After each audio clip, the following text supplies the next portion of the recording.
कि जे भगवान सब कुछ ॾिनो, असांजा कार्य रास कया, सुख ॾिनो, धन ॾिनो, उन धन जे द्वारा असां हत्याऊं कयूं, खून वहायूं, उन्हनि खे तड़फाए तड़फाए मारियूं कि असांखे ख़ुशी मिली आहे। ओहो, शबरी माता रोअण लॻी, चई मूंखे अहिड़ी शादी न आहे करणी। यादि रखो, जेकी शइ खपेव पहिरियों बांटणु शुरू कयो।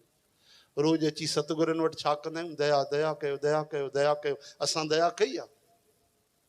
अॼु बि असांजे सिंधी परिवारनि में असां ॾिसंदा आहियूं कि जाते खूब भगवान जो बढ़िया भजन कराईंदा आहिनि, शादी आहे, जन्मोत्सव आहे, कीर्तन कराईंदा आहिनि, भंडारो कराईंदा आहिनि, पोइ असां पुछंदा आहियूं भाई हे ॿाहिरि टेंट सजियल आहे, हे कई तरह जी सेवा थी हले, छाजी आहे? चई साईं राति जो 9 बजे मजलिस थींदी। मजलिस छा थींदी आहे? चई पार्टी हलंदी। छा हलंदो पार्टीअ में? चई सभु हलंदो, पीअण हलंदो, नशो हलंदो। हाँ, चओ हरे राम हरे राम।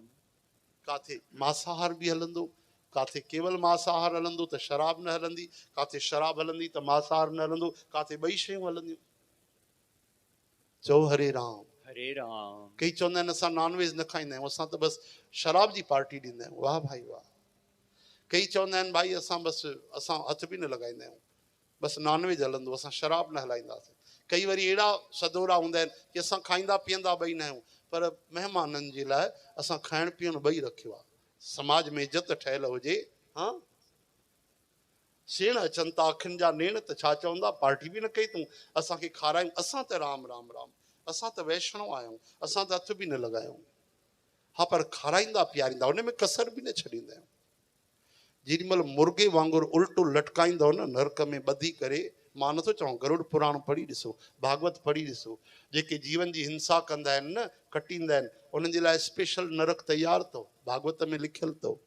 उन्हनि खे जीव कटींदा आहिनि अची करे, कई भयंकर, ऐं उते यातना शरीर मिलंदो आहे। मरी करे बि प्राण न निकिरंदा आहिनि, वरी शरीर ठही वेंदो आहे। चओ हरे राम। हरे राम। जेके माण्हू दारू पीअंदा आहिनि उन्हनि जे लाइ भागवत में छा लिखियलु आहे? उन्हनि जे छातीअ ते यमदूत पेर रखी करे वॾो, ऐं लोह गरम करे, पाणीअ वांगुरु लोह ॻारे करे उनखे ज़बरदस्ती मुंहं में ठूसे करे पीआरींदा आहिनि। हरे राम। हरे राम। त अगरि दया खपेव त दया करणु शुरू कयो। सेणनि जी चिंता अथव, पंहिंजे नरक जी चिंता कोन्हे। सेण अहिड़ा वठो ई छो था खाइण पीअण वारा? उन्हनि खे बि चवनि भाई असां शाकाहारी आहियूं, थी सघे त तव्हां बि वैष्णव ठही वञो, ऐं नथा ठहो त असांखे माफ़ी ॾिजो। पहिरियों ई सगाईअ महिल ई चई छॾियो, कॾहिं बि असां उहो आहार तव्हांखे न खाराईंदासीं जंहिंसां तव्हांखे नरक वञिणो पए, असांखे बि नरक वञिणो पए। चओ हरे कृष्ण। हरे कृष्ण। इहे असांजे समाज जी कुरीतियूं आहिनि। कमाल जी ॻाल्हि आहे, भॻवान ख़ुशी ॾिनी आहे त असां जीवन जी हिंसा कयूं। पोइ बाक़ी छा फ़र्क़ु रहियो उन्हनि ॼटनि में, असां उन्हनि?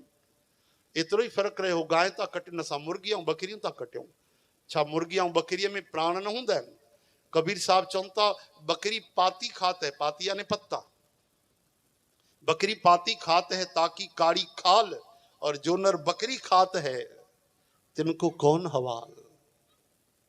जेके बकरीअ खे खाई था वञनि उन्हनि जी कहिड़ी दशा थींदी, थोरो सोचे वठो।